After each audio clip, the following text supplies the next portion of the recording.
Hello, everyone, and welcome back to another episode of Multifamily Investing with Veena Jetti. Thank you so much for coming today. Yes, of course. And we are actually super excited for today's topic because we want to know how to grow in multifamily. So first of all, when you are talking about your tenants, you mentioned how they need to have like a certain set of characteristics and also like their professions. But what happens when they get laid off? Like if they cannot make it to pay the rent? Yeah, this is where the human side of the business becomes a lot more challenging because you can't just ignore that a tenant is going through a tough time.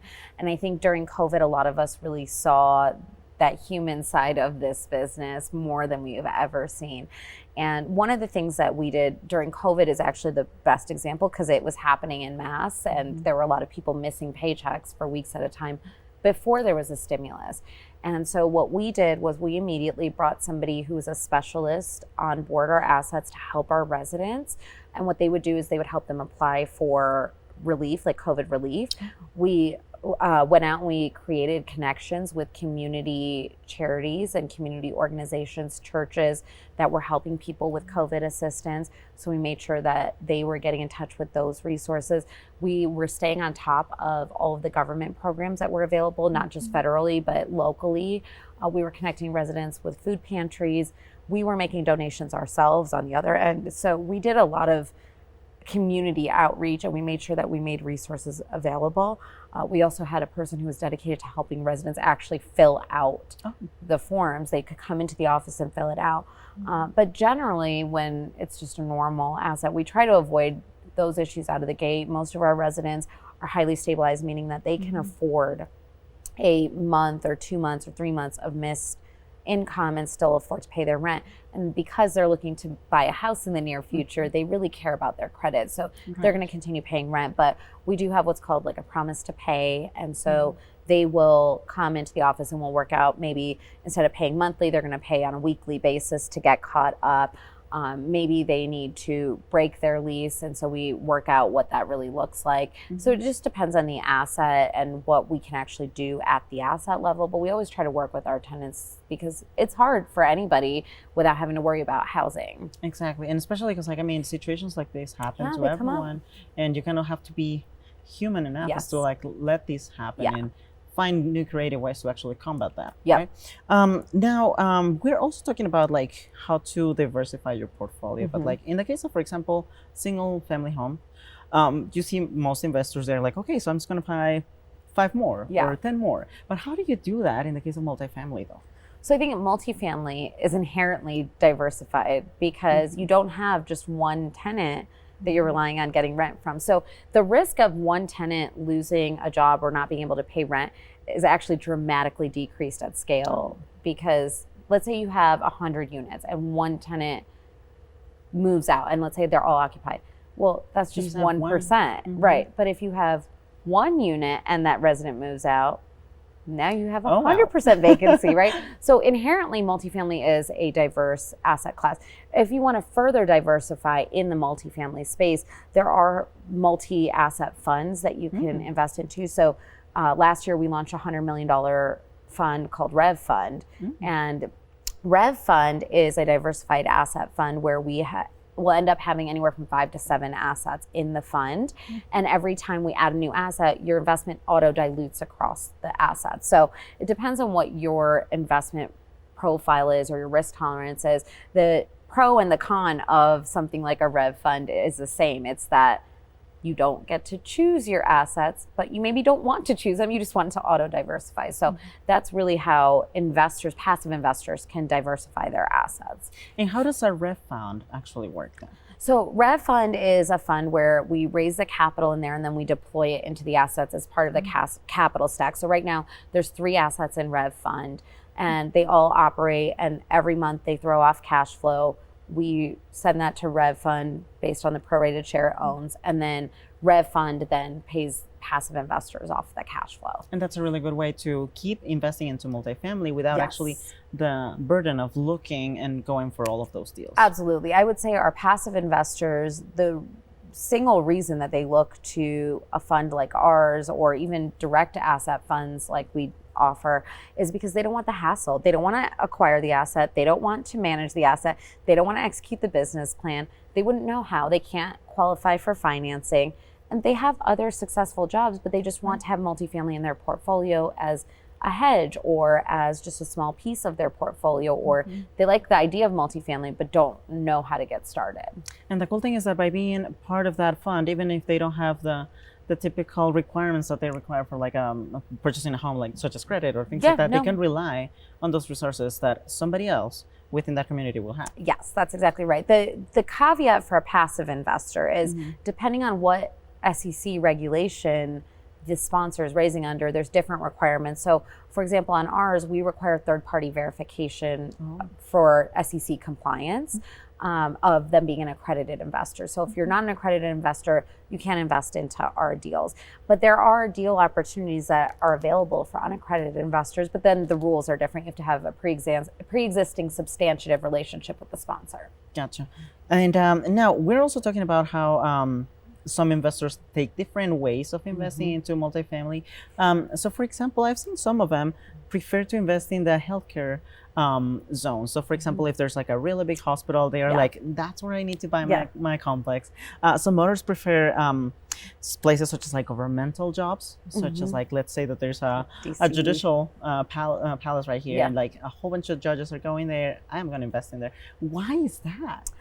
Because there's a lot of stability that comes with these types of professions, right? And so that's what people will look for. I mean, we look for the same thing. We enjoy those types of employers being nearby our assets. We also really like diversity, though. But as I've mentioned in other podcasts that we've done, I really like to make sure that we're not any one sector heavy, because if that job sector doesn't do well, like oil and gas, for example, right? Yeah. If oil and gas doesn't do well, or they start having a bunch of layoffs, then what happens, right? All of a sudden, many of your tenants are running into issues.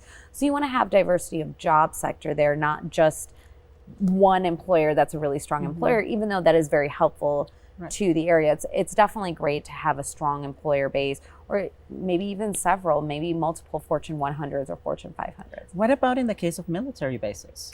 Yeah, because I know that there's quite a bit of military bases going around, and there's also complexes there. Is it a good idea to invest on them? So we've owned the assets that are literally the closest asset to military bases. Oh, wow. The biggest challenge you have with military bases is if there is active duty military, they can get a military order at any time, and it can be like 20% of the property. So you can go from 90% occupied to 70% occupied pretty much overnight, and they ship out right away. Wow. You have to break their lease, obviously. They are serving this country, so you want to support them, and you want to. America. And yes, right. And well, and also too, I'm pretty sure there's like a legal requirement to break a lease if it's up for an active military order. Even if there wasn't, it's the right thing to do. And so the problem you run into is you run into issues with instability on vacancy. And so banks, lenders really hate this. They look at it as a major risk. So when they are underwriting the asset to decide if or how much to lend you on the asset, they want to know what percentage is military. And then based on that, they'll adjust your rate or your reserve requirements based on that. And what about in the case of higher education places? Because we also see quite a bit of colleges. We're here in Utah, and there's a lot of them. There's also apartment complexes, such as student housing. What is your point of view towards investing in student housing? Okay, I have mixed feelings on this. No problem. So no judgment here, so we're good. Okay, between you and I. Okay, so what I like about student housing is they almost always have a really great co-signer. So their parents are usually signing on the lease along with them, or you have multiple parents signing on the same lease. What I don't like about student housing, and this is something that really kind of showed up during COVID, we went from in-person to being virtual like that. In minutes. And what happens then? The other thing too is during the summers, you're not really leased out, which, that's a seasonal business. Again, if you know about it ahead of time, you can plan for it. So you can underwrite it so that you're planning for 3 months of higher vacancy. But the challenge, I think, is really around student housing being, I also think that college is going to be more and more virtual as it becomes more and more unaffordable for people to attend college, right? Student debt is such a big issue. It's a hot topic issue that's being talked about right now. And so as the cost of tuition in college increases, I think we're going to start seeing a decrease in the number of people physically attending. I think maybe we'll see more people commuting to colleges from home. And this is the age of information. Information's at our fingertips. You don't really need to go and sit in a classroom to derive the same benefits. Using the internet. Yeah. Exactly. So I worry about student housing being less stable. And I know everybody that invests in student housing is going to tell me like 50 reasons why it's the best asset class ever, and I get it. But I like multifamily because people always need a place to live regardless of what the economy is doing. That's true. And I feel like it's more stable because then again, you get like families or professionals, which are in a different point in life than students would be. Yes. Well, yes, you have to worry about trashing the place too. Oh, no, yeah. So that could be an issue. Especially like, also, with the crazy parties and everything. Yeah, I don't know what you're talking about. All right. And so you also mentioned a few of the areas that you like to personally invest, but what are some of the areas that you don't like to invest in, such as like, because you mentioned in the case of student housing, you've got mixed feelings. What are some of the other areas that you don't like investing into? I wouldn't say I don't like investing into them. I don't actively invest into them. So what I mean is I will be a passive investor into a different sector because it's just not an area I know well. I do one trick. I try to do it really well, and that's multifamily. That's the asset class that I'm the most comfortable with.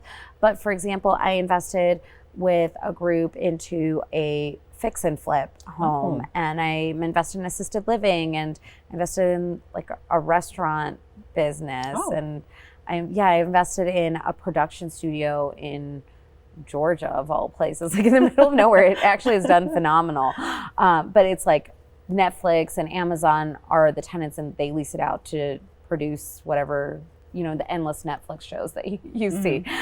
So those are all asset classes I invest into. I don't like them for me to run because I don't know what I'm doing. I wouldn't know what's good or not good or makes sense or doesn't make sense or what's a deviation. But with multifamily, I know that inside and out. So it's my preferred asset class, but I invest passively into others. And it's always good to have that opportunity to diversify your portfolio again with like as many different investment strategies that you can look at. One of the things that you mentioned is how you have all of these investments in other funds or like in other certain types of buildings or properties. What are your best tips on like trying to get into different investment strategies if you only have this one trick that you know? I think it's networking. So meeting other sponsors who share your philosophy and really getting to know what their business plan is, what their experience is, their track record is, their ability to deliver. How are their current investors being treated? Is it their first time ever doing this? Are they going to learn with your money? Like you want to know all of those things. So ask questions. No good sponsor is ever going to be upset with you for asking about their background or their history or track record. It's a relationship, and you have to trust them. They have to trust you. It goes both ways. So as long as it's a good relationship, I think you can make it work with any asset class if you find the right sponsor.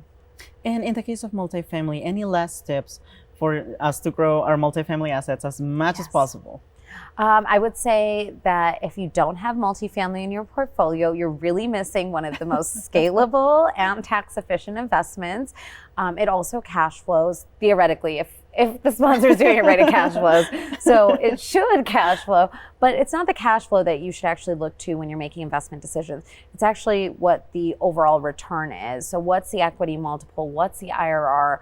What does that look like? And how does that fit into your portfolio? And make sure that you're making the right decision for your portfolio, because even though it may make sense for you to invest into it, it may not make sense for Susie Smith to invest into it, or John Doe.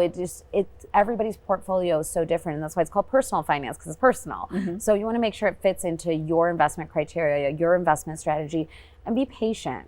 Find the right deals, choose sponsors that are conservative, that are very dedicated to the asset, that have skin in the game. Make sure that they're really going to follow through and be able to deliver what they say they're going to. Then again, it all comes down to connections and does. making sure that you truly have that relationship with the people that you're investing with. Yes, absolutely. Thank you so much again, Veena. And thank you so much to our audience. We're super excited to learn more about multifamily. And thank you so much for being with us in the podcast. We are going to see you on the next episode. Bye-bye.